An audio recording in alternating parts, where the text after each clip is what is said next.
नमः संस्कृताय मित्रों, आइए आज हम लोग महाकवि माघ द्वारा रचित शिशुपाल वधम महाकाव्य का सामान्य परिचय पढ़ेंगे। शिशुपाल वध नामक महाकाव्य के रचयिता महाकवि माघ हैं। इन्हें विद्वानों ने श्रेष्ठ महाकाव्य का प्रणेता माना है।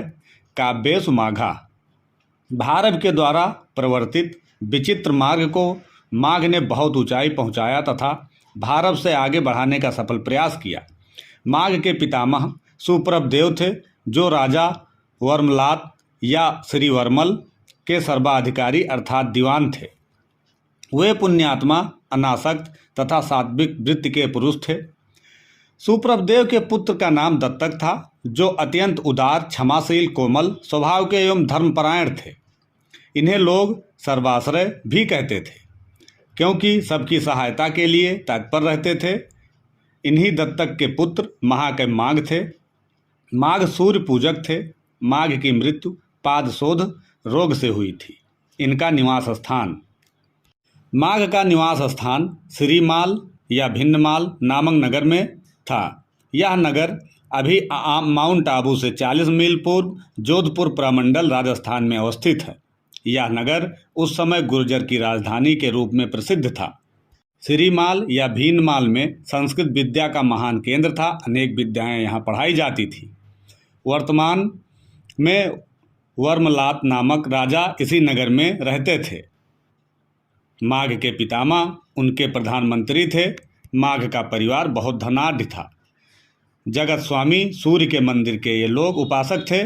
माघ अनेक शास्त्रों के विद्वान थे। राजश्रित होने के कारण अनेक शास्त्रों के अध्ययन की सुविधा इन्हें प्राप्त थी।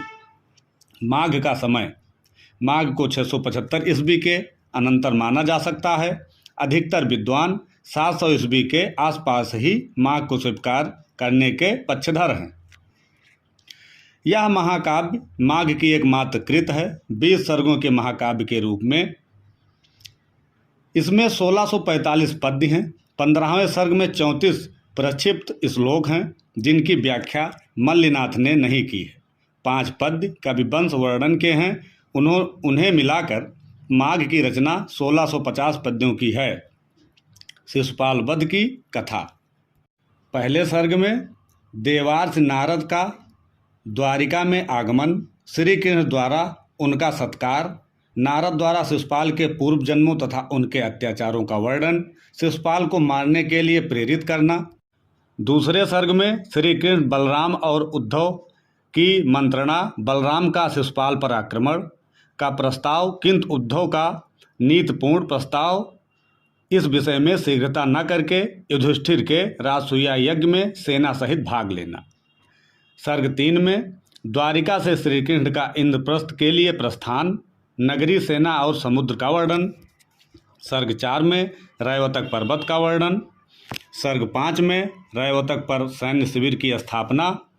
सर्ग 6 में 6 ऋतुओं का द्रुत विलंबित छंद में यमक का निवेश करते हुए वर्णन। सर्ग 7 में वन विहार वर्णन। सर्ग 8 में जल क्रीड़ा, रात्रि विहार का वर्णन। सर्ग 9 में संध्या, चंद्रोदय तथा श्रृंगार विधान का वर्णन। सर्ग 10 में पान, गोष्ठी एवं रात्रि विहार का वर्णन। सर्ग 11 में प्रभात वर्णन। सर्ग 12 में श्री कृष्ण का पुनः प्रस्थान तथा यमुना नदी का वर्णन। सर्ग 13 में श्री कृष्ण और पांडवों का मिलना, नगर प्रवेश तथा दर्शक नारियों की चेष्टाओं का अश्वघोष तथा कालिदास से प्रतिस्पर्धा करते हुए वर्णन। सर्ग 14 में युधिष्ठिर द्वारा राजसूया यज्ञ का प्रस्ताव, श्री कृष्ण की पूजा तथा भीष्म द्वारा उनकी स्तुति। सर्ग 15 में शिशुपाल का कोप और उनके पक्ष के राजाओं का युद्ध के लिए संगद्ध होना। सर्ग 16 में शिशुपाल के दूत का श्री कृष्ण के समकक्ष उभयार्थक शब्दों का प्रयोग। सात्विक का उत्तर दूत का पुनः शिशुपाल के पराक्रम का वर्णन। सर्ग 17 श्री कृष्ण के पक्ष के राजाओं का कोप, सेना की प्रस्तुति तथा प्रस्थान। सर्ग 18 सेनाओं के घोर युद्ध का वर्णन। सर्ग 19 चित्रालंकार से पूर्ण पद्यों के द्वारा व्यूह रचना एवं विचित्र युद्ध का वर्णन। सर्ग 20 श्री कृष्ण और शिशुपाल का शस्त्र युद्ध, दिव्यास्त्र युद्ध तथा वाग्युद्ध शिशुपाल के शब्दों से कुपित कृष्ण द्वारा सुदर्शन चक्र से शिशुपाल का शिरच्छेदन, शिशुपाल के तेज का विजयी कृष्ण में प्रवेश। यह कथानक महाभारत के सभा पर्व अध्याय 35 से 43 से लिया गया है, जिसमें युधिष्ठिर के यज्ञ में शिशुपाल के मारे जाने की कथा वर्णित है। श्रीमद् भागवत पुराण के 10वें स्कंद अध्याय 71 से 75 में भी शिशुपाल की कथा प्रायः वैसी ही है जैसे इस महाकाव्य में वर्णित है। इसीलिए बहुत से विद्वान भागवत पुराण को ही इस महाकाव्य का उपजीव स्रोत बताते हैं। विद्वानों के बीच एक लोकोक्त प्रचलित है, काव्येषु मागा कवि कालिदासः, अर्थात कवि की दृष्टि से कालिदास श्रेष्ठ हैं, किंतु काव्य महाकाव्य के लेखन में माघ उत्कृष्ट हैं। अलंकारवादी महाकवियों में भी माघ अग्रणी हैं, क्योंकि प्रौढ़ पांडित्य के साथ कथानक को विचित्र मार्ग पर ले जाने की क्षमता इनमें सर्वाधिक है। कृष्ण के द्वारा शिशुपाल के मारे जाने का कथानक इतिहास प्रसिद्ध है। यह कथा महाभारत और भागवत पुराण पर आश्रित है। इसके नायक कृष्ण हैं, जो यदुपद तथा विष्णु के अवतार जगन निवास हैं।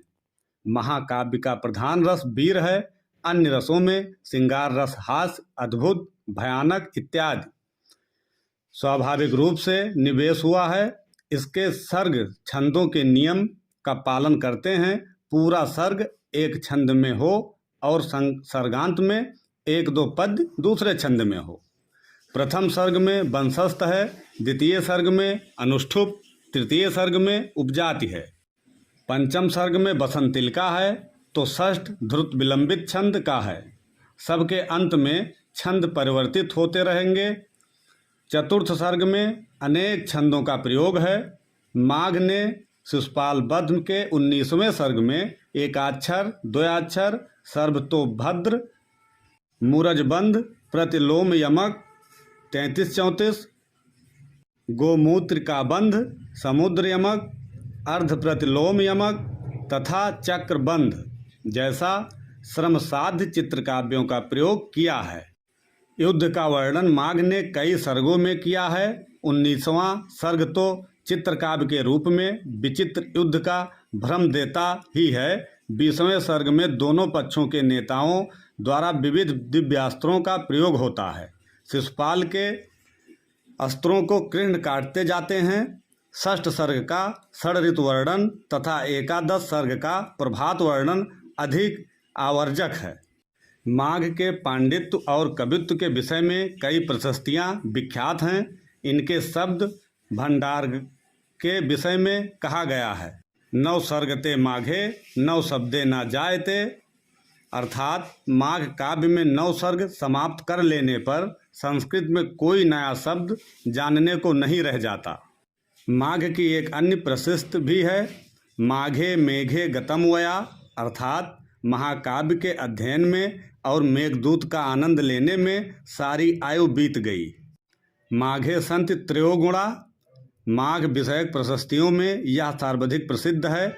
इसमें एक साथ कालिदास, भारव और दंडी या श्रीहर्ष के साथ माघ की महत्ता का निरूपण किया गया है। उपमा कालिदासस्य भारवे अर्थ गौरवम दंडिना पदलालित्यम माघे संत त्रयोगुणा, ये उद्भट का कथन है। अर्थात महाकवि कालिदास की विशिष्टता उपमा के कारण है, तो माघ में तीनों गुणों का समन्वित प्रयोग प्रमुख वैशिष्ट्य है।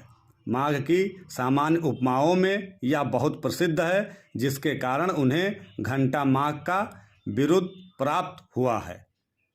मित्रों, आज के लिए बस इतना। मिलते हैं फिर अगले वीडियो में। तब तक के लिए नमः संस्कृताय।